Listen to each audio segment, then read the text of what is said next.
Alright guys, welcome to The Raven episode 2. Basically, if you want to know the story, you can go to you can listen to the episode 1 if you haven't listened to it yet. So let's do this.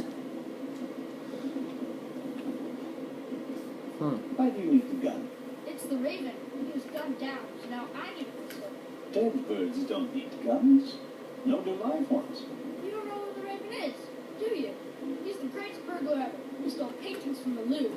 And those priceless eggs with gold and diamonds and stuff. And Bobby Dobbs says he replaced the crown jewels with rhinestones.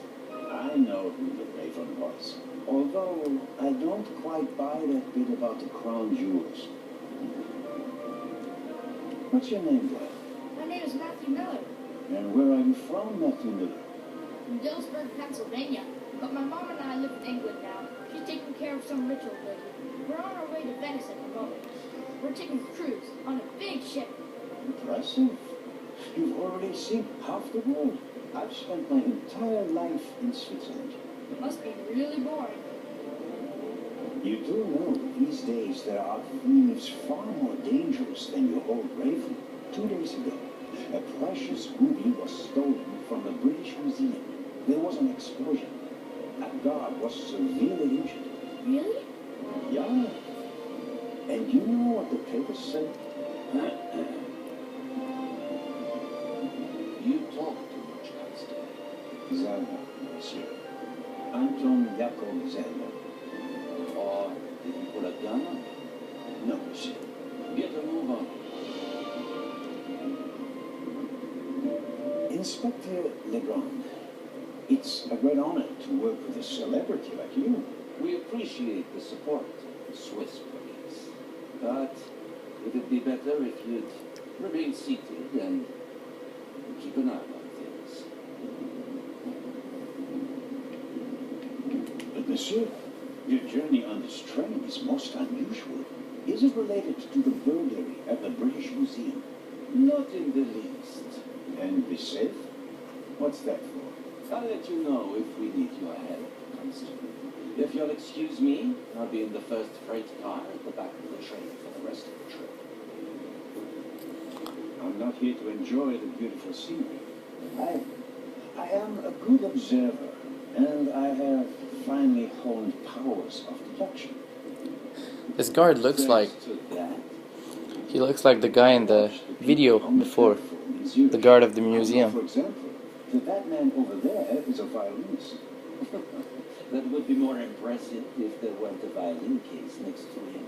And I believe that the gentleman in the next carriage is a German doctor on his way to Italy to take up a new position. And what gives you that idea? There's the rod of Asclepius engraved on his cuff. And he's carrying a German-Italian dictionary. Maybe he's just taking a holiday in Italy, following in Goethe's footsteps. Too much luck. And no, he's not retiring to Italy either.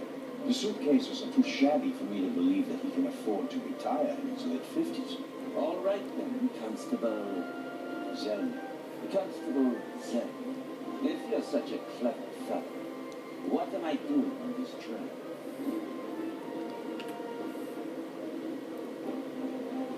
I think you're looking for someone. You're just guessing. If I were looking for someone, I wouldn't spend the trip cooped up in a freight car. Well, that would seem to indicate that you're guarding something. And what might it be? I really couldn't say. But it must be very important. Why is that? Because you are very important. They wouldn't have assigned the case to you if it were just a trifle. Let's assume that we really are transporting something very important on this train.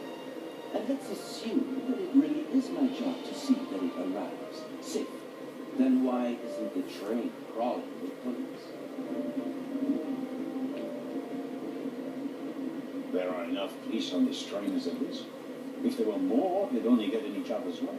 I can assure you that I pack every seat in every carriage of this train with police. I really wonder what's in the case. You're saying you don't want to scare off potential thieves? Ah, you're laying a trap. That would explain why it's just me and not the army, Miss Pat. All the same, I can't comment on your speculation. Your deductive powers leave much to be desired. I think we'll get along fine without you. You won't. Won't? Pardon moi. I can help, and I will help. You're in my country, and I've been ordered to assist you. And that's exactly what I'll do, whether you like it or not. Not so bright, but stubborn. Your commitment speaks volumes, son. But this is my show, and I don't need you. Well, But how do you know? Alright.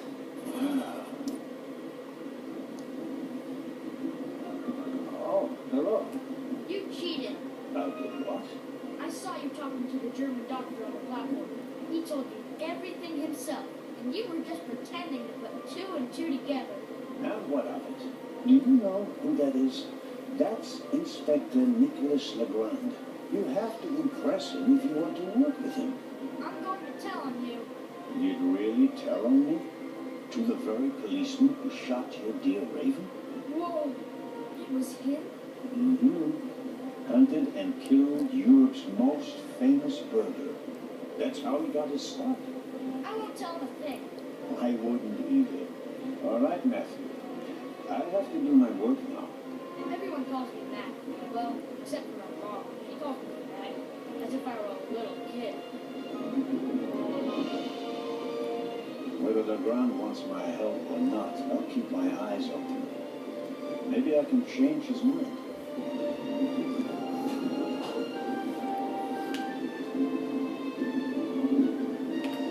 Alright guys, so thanks for listening to the part 2, episode 2 of the game The Raven.